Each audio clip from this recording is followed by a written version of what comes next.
Hai, masih bersama saya, Mr. Z, bicara. Tentu saja bicara tentang kebenaran, berdasarkan fakta, data, dan realita. Teman-teman, masih saja menarik perhatian publik ketika hakim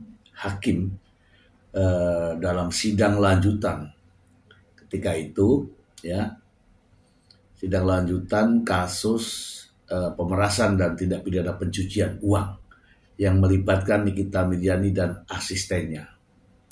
Jaksa mengatakan, Yang Mulia, ada saksi yang bernama Melvina Husyanti, ya kan, tidak bisa hadir. Yang Mulia mohon izin untuk membacakan berita acara pemeriksaannya. Apa yang dikatakan hakim? Tetap dihadirkan, panggil kembali untuk bisa hadir dalam memberikan kesaksian di sidang pengadilan. Itulah ya kurang lebih yang disampaikan oleh hakim ketua saat itu. Jadi hakim memerintahkan, sebenarnya bisa saja dibacakan, tetapi hakim memerintahkan bahwa hadirkan. Mungkin ya dalam kata lain hadirkan. Hakim membutuhkan keterangan dari Melvina, owner dari Daviena Skincare ya. Hakim membutuhkan. Ini artinya apa? Dari keterangan Melvina inilah ya nanti hakim akan mengambil pertimbangan, begitu ya. Jadi pada akhirnya Melvina hadir dalam persidangan dan memberikan keterangannya. Melvina ini teman-teman, Melvina ini adalah bukan saksi fakta, bukan, tetapi saksi de auditu. Tetapi karena kesaksiannya tidak secara langsung dengan perkara ini, namun ada perkara lain yang terjadi Melvina dengan Nikita Mirzani dan Oki Pratama. Inilah yang dibutuhkan oleh hakim ketua. Ada hubungan apa dengan Melvina ini? Makanya hakim mengatakan bahwa hadirkan. Dalam hatinya, kami membutuhkan keterangannya. Gitu, teman-teman. Dan tahukah teman-teman, sidang sebelumnya, yang tidak ada kaitannya dengan kasus ini, yaitu kehadiran saksi Sela Saukia. Ingat kan? Ingat. Sela Saukia tidak ada hubungannya dengan kasus ini. Tidak ada. Tetapi sama posisinya. Sela Saukia juga sebagai saksi de auditu.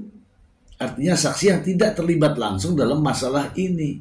Tetapi Sela Saukia mengetahui bahwa ada kejadian sebelumnya yang mirip dengan kejadian ini yang sedang disidangkan. Itulah ya, sebagaimana kita ketahui bahwa Sela Saukia dihubungi oleh Dr. Oki Pratama untuk menyerahkan sejumlah uang kepada Nikita Mirzani. Oke. Nah, uang yang ditransfer ke Nikita Mirzani itu melalui rekening milik pembantunya atau ART-nya. Sekarang pertanyaannya. Sela Saukia ini mendapatkan nomor rekening dari mana? Ya antara keduanya. Dari Dr. Oki atau dari Nikita Mirzani. Begitulah percakapan itu ya teman-teman ya. Sehingga kesaksian dari Sela Saukia ini memang tidak terkait dengan kasus yang sedang berjalan.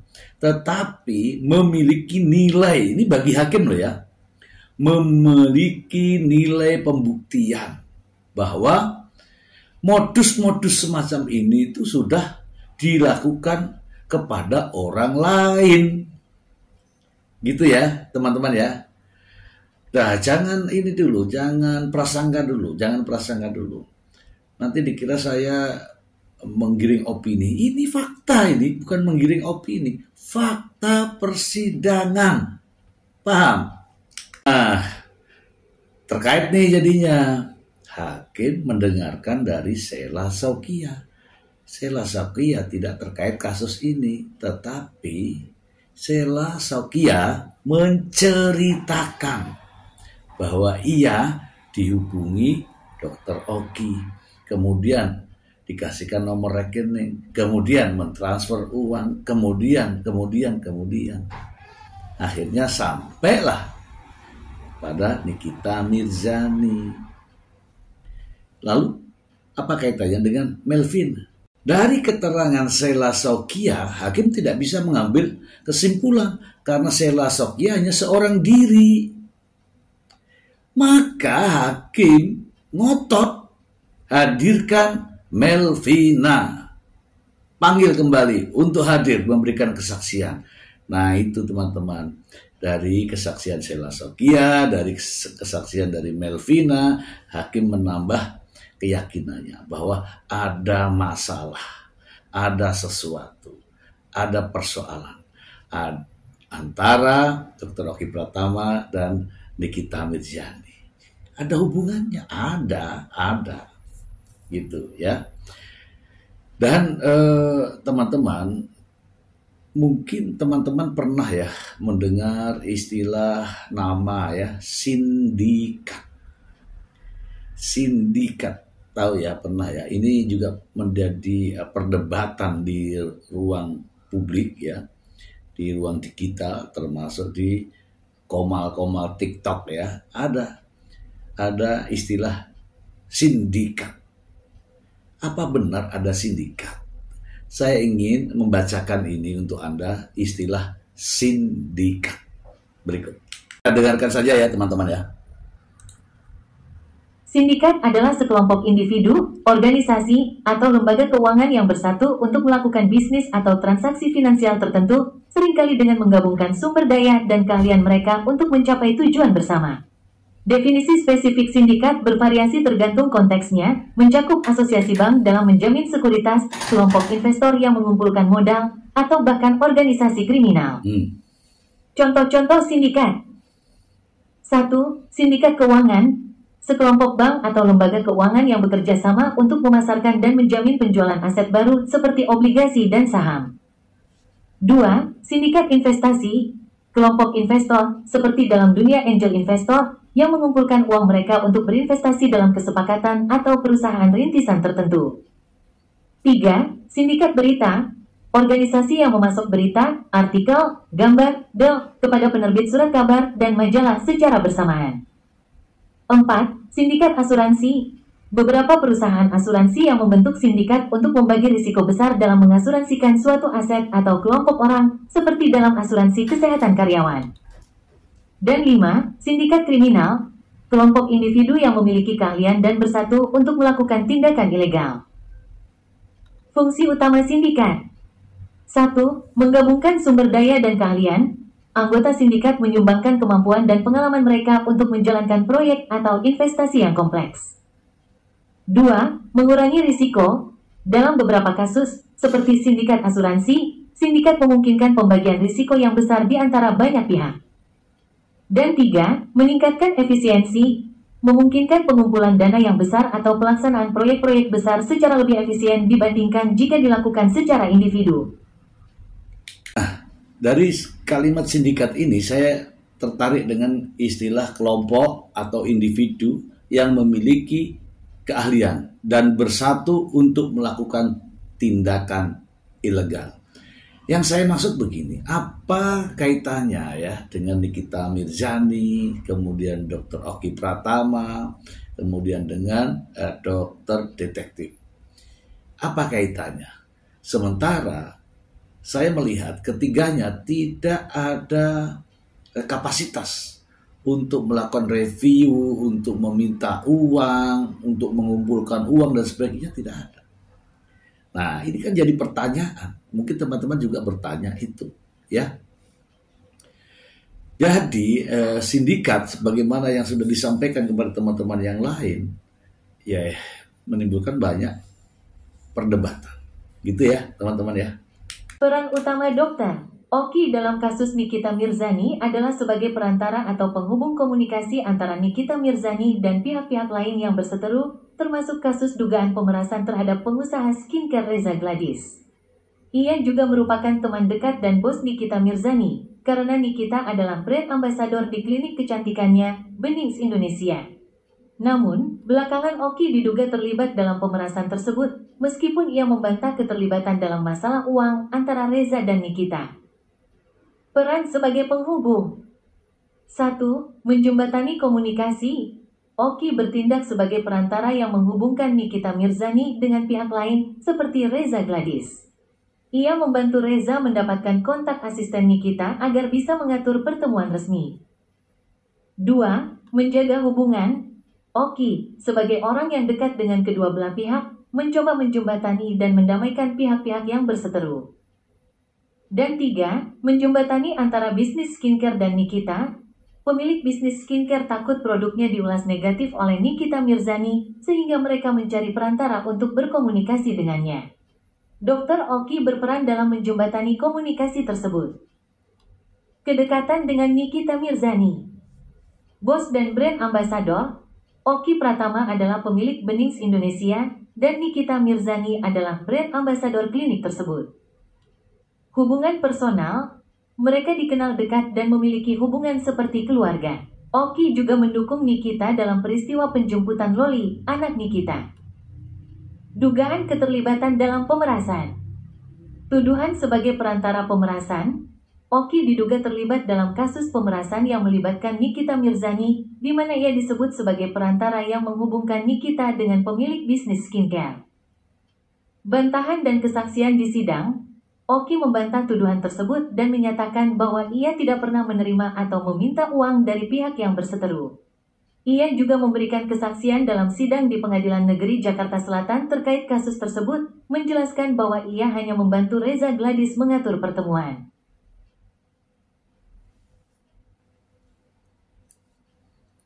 Karena ada peran masing-masing. Coba teman-teman ikuti ya perjalanan ini ya, dari ketiga kasus saja. Ketiga kasus saja. Dari Dr. Reza Gladys, ya kan, kasus yang Sheila Saukia, kemudian kasus bosnya owner Daviena, sama saja perannya ini ada ya, ada Dr. Oki Pratama. Tidak bisa. Jadi kalau tidak ada Dr. Oki Pratama, itu ketiga masalah ini tidak akan terjadi, tidak akan terjadi karena ada Dr. Oki Pratama sehingga peristiwa yang dilaporkan itu terjadi. Dari Dr. Reza, peran Dr. Aki ada, Dr. Oki ada di situ. Dari kasus Sheila Saukia, ya kan, yang 350 juta itu ada di situ. Kemudian ada di kasusnya owner Devina, ya, yang terkait permintaan 15M, ya kan, 15M dikasih emoji ya, emoji. Kemudian Nikita Mirzani mengatakan itu tidak bisa dianggap serius, ya kan? Kemudian ada penolakan terhadap angka 2 miliar atau angka 3 miliar sesuai tawaran dari Melvin. Itu memang tidak diterima. Memang tidak diterima, bukan kita tidak mau, tetapi angkanya belum sesuai gitu deh, ya. Dari 15M menjadi 2M atau 3M. Dia tidak mau karena angkanya tidak sesuai. Bukan karena emoji, bukan. Ya, kita pahami ya teman-teman ya, kita sudah mulai sedikit memahami ini. Dan saya yakin hakim juga sudah mengambil kesimpulan. Semoga informasi ini bermanfaat untuk Anda. Terima kasih. Bye. Boleh, tapi bayar. Betul. Nah, berapa yang diminta pada saat itu? Pada saat itu diminta 15 miliar. Oh, saudara diminta 15 miliar supaya tidak direview jelek. Iya. Oke, lanjut. 15 miliar, saudara bilang apa? Saya tidak menyanggupi, Saudara tidak menyanggupinya. tetapi pada saat itu saya negosiasi. Oke, saudara bilang apa? Tetapi negosiasi itu emang atas arahan Dr. Oki. Oh, oke. Jadi saudara negosiasi atas arahan Dr. Oki. Betul. Jadi setelah diminta 15 miliar, saudara ada menghubungi lagi Dr. Oki? Iya, maksudnya itu tuh komunikasinya, aku komunikasi sama Dr. Oki juga berbarengan dengan komunikasi. Oke, jadi chatting dengan terdakwa juga. Betul. Kemudian chatting juga dengan Dr. Oki. Betul. Saat itu minta nasihat sama Dr. Oki. Ini Betul. gimana, saya nggak mampu gitu. Iya, saya nggak mampu karena pada saat itu keuangan saya lagi jelek banget, saya lagi refund ke seller, keuangan saya lagi turun drastis, saya sampaikan begitu. Nah, terus akhirnya saudara bilang apa? Saya tawarlah 2 miliar. Saudara bilang Saya sanggupnya 2 miliar, saudara Kak sanggupnya Niki. 2 miliar. Iya, Nah, terus apa kata terdakwa? beliau tidak mau. Beliau tidak. Apa lagi?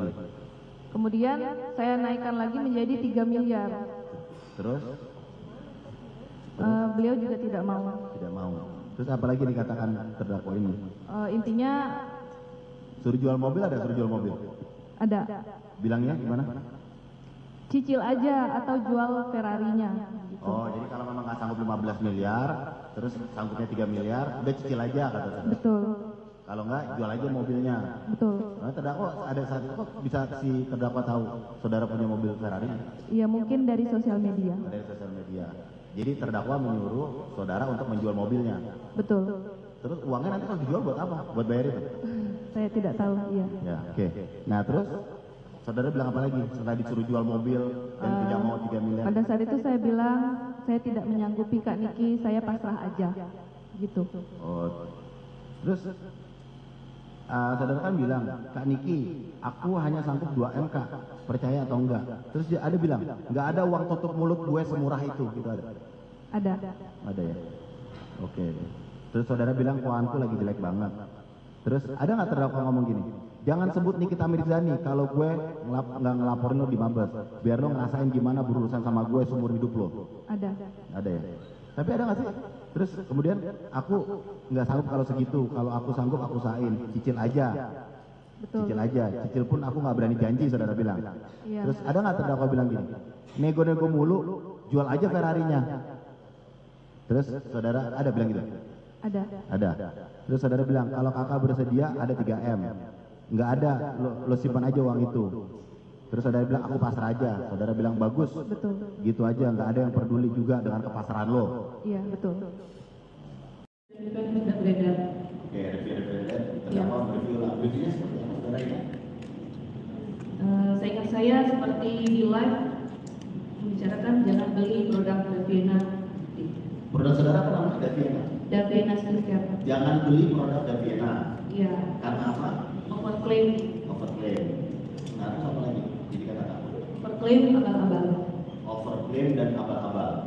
Sekali postingan atau beberapa kali postingan yang saudara lihat terdakwa ini memposting tentang produk saudara? Beberapa kali. Beberapa kali? Ada 5 kali? Saya lupa. Lebih dari 2 kali? Lebih dari 2 kali. Oke, lebih dari 2 kali. Tapi mencapai 5 kali saudara lupa. Saya lupa. Oke, lebih dari 2 kali ya. Nah, kemudian setelah saudara melihat, saudara melihatnya dari handphone saudara. Betul. Apa dikasih tahu sama orang? Ada yang lihat sendiri, ada yang diberitahu sama teman-teman terdekat. Oke. Setelah saudara melihat di postingan ataupun yang dia sendiri ataupun diberitahu oleh saudara, apa saudara lakukan? Pada saat itu saya diam saja. Nah, dia Tidak bereaksi apa-apa. tidak berani apa. Saudara kenal dengan Dr. Oki? Kenal secara langsung bertemu belum pernah, tetapi sering berkomunikasi. Berkomunikasi. Nah, berkomunikasi seperti apa saudara ingat? Lebih dulu berkomunikasi dengan saudara Oki apa terdakwa? Lebih dulu dengan Dr. Oki. Oke, lebih dulu saya tanya dulu. Berkomunikasi dengan Dr. Oki. Saat itu berkomunikasinya tentang apa? Karena kan kita dari satu daerah yang maksudnya berkomunikasi biasa saja seputar bisnis. Nah, juga saudara ini ada yang mengenai kita menjadi yang saudara berbicara dengan. Nah, itu bisa saudara ceritakan? Kronologinya pada saat itu saya menghubungi Dr. Oki di malam itu, tapi bukan untuk minta dikomunikasikan dengan terdakwa Amir Zani. Oke, saudara tidak Saya membahas bahasan lain. Bahasan lain. Tidak ada niat untuk kita dikomunikasikan dengan terdakwa. Tidak ada. Tapi tiba-tiba di pertengahan kalimat, Dr. Oki Pratama langsung bilang, ini Nikita sudah forward di sosial media mungkin. Oke, Bapak. Berarti saudara awalnya tidak pernah mau hubungan dengan kita, walaupun saudara itu sudah di-review jelek. Saudara sudah pada Iya. saat pembicaraan itu Iya. sudah tahu di-review jelek. Iya. Nah, terus saudara tidak mau komunikasikan awalnya. Iya, karena yang saya bahas itu bukan soal Nikita Mirzani, ada hal lain. Tahu-tahu Betul. saksi Oki mengatakan bahwa ini kita sudah keluar Iya, terkait produk saudara. iya betul. Apa tadi nama produk?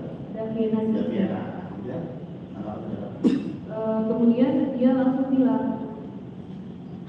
Melvi, kalau Nikita Mirzani sudah keluar, tidak ada yang tidak hancur. Oh, kalau kita misalnya sudah keluar, tidak ada yang tidak hancur. Betul. Nah, terus kemudian Mending kamu hubungin sekarang deh Nikita Mirzani.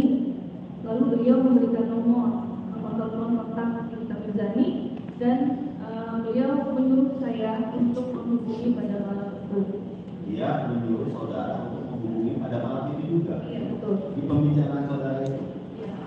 Oke, nah terus setelah itu, Ya setelah itu karena mungkin terpressure oleh keadaan, saya bisa saudara jelaskan saudara bilang terpressure oleh keadaan. Terpressure berarti tertekan. Tertekan oleh keadaan. Iya. Nah, tertekan oleh keadaan gimana? Gara-gara di review begitu. bukan gara-gara diri jelek, karena dari awal kalimat Dr. Oki sudah bilang kepada saya kalau Nikita Mirzani sudah keluar, tidak ada yang tidak hancur. Nah, itu jaraknya bisa saudara lihat ya, dari review beberapa kali oleh terdakwa, review dan oleh terdakwa sampai saudara Oki berubah. Seperti yang saudara itu. Saya lupa. Tapi ada jarak sebulan. Saya lupa. Oke. Tapi yang pasti di hari itu saudara disuruh untuk menghubungi terdakwa. Betul. Akhirnya saudara hubungi.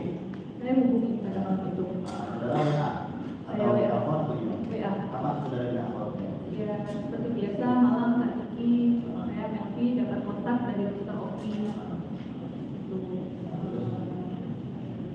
Saya buka. Boleh silakan.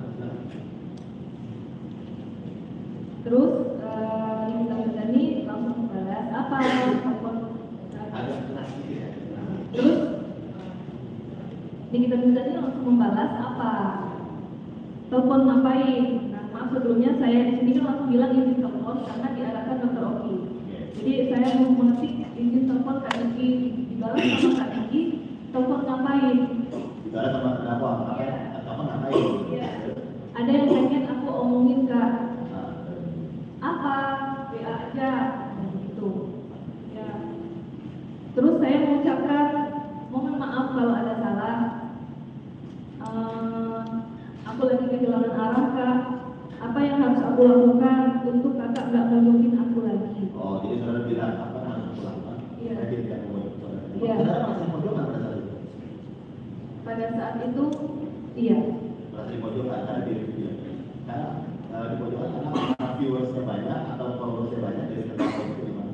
Ya karena dia memberikan apa review yang beredar pada saat itu. Review pada saat itu ya. Oke. Jadi merasa termojokan pada saat itu. Nah, setelah itu dengan Terus aku bilang aku hidup di Daviana Kak, banyak karyawanku. Terus Kak Diki bilang aku itu banyak bohong, aku ini isyarat orang-orang, udah banyak yang incar. benar nggak sih? Saudara memang banyak diincar sama orang. Saya tidak tahu. Makanya dia kebanyakan bohong, kata Diki, gemes, lupa. Di sebelum itu kenal ya dengan terdakwa ya? Tidak kenal. Tidak kenal tapi langsung di situ ya. Oke. Pada saat itu saya ingin menjawabkan saya bohong soal apa Kak? Apa yang Kak Diki dengar tentang aku? Saya bertanya gitu. Banyak. Katanya. Izinkan aku kasih penjelasan. Saudara mau penjelasan. Iya. Di situ dia bilang soal saham 20%, soal hasil lab dan lain-lain. Saham 20% dan hasilnya apa? pada saat itu memang beredar isu bahwa saya memberikan saham kepada Dr. Richard. Dr. Richard memang ada. Sempat ada pembahasan tapi tidak terjadi sampai saat ini. Oke, berarti ada pembahasan tapi Tidak terjadi sampai saat ini. Emang masalahnya di mana sih kalau dari kacamata saudara, kalau saudara serahkan saham ke Dr. Richard atau mana? Saya tidak tahu.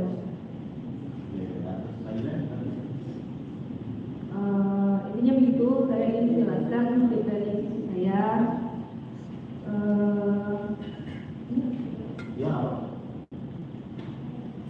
Terus masalah ceklat dan lain-lain.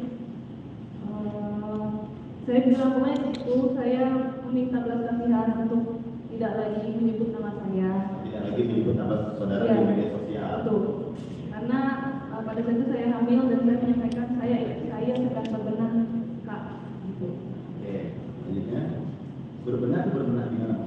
Karena pada saat beredar isu negatif tentang produk saya langsung melakukan penarikan produk dan itu pun sebelum saya berkomunikasi. Penarikan produk itu di bulan September. Bukan dari terdakwa. Terus melakukan penarikan produk. Iya betul. Ya saya menjelaskan saya ingin menjelaskan, tetapi tidak ada kesempatan pada saat itu. Terus selanjutnya? Panjang. Terus dia menyampaikan, Melvina ini kasus skincare tuh makanan empuk sekali, lo harus tahu. Aku disitu menyampaikan, aku nggak ada niat suka demi Allah mau overclaim. Murni selama ini aku percaya saja sama pabrik, tapi tetap saya disitu merasa saya ada salah karena saya tidak mengecek ulang apa yang jadi pabrik. Lanjut, ini saham lagi. Terus Kak Niki menyampaikan ingin melaporkan saya kepada polisi. Kembali saya tanyakan, aku salah apa ke kakak? Sampai kakak mau laporin aku. Aku ini serba salah. Aku ke Dr. Richard juga atas nasihat dari Dr. Oki. Aku turutin nasihat Dr. Oki karena aku anggap dia kakakku. Ya nanti aja ngomongnya pas panggil. Dipanggil polisi. Iya mungkin. Jangan Kak Niki, aku tahu kakak orang baik. Bantulah aku Kak, aku benar-benar lagi terpuruk. Karena pada saat itu memang seluruh seller saya meminta refund produk-produk yang sudah beredar dan mereka menuntut untuk dikembalikan. Dan pada saat itu saya saudara mau menerima atas kesadaran saya sendiri.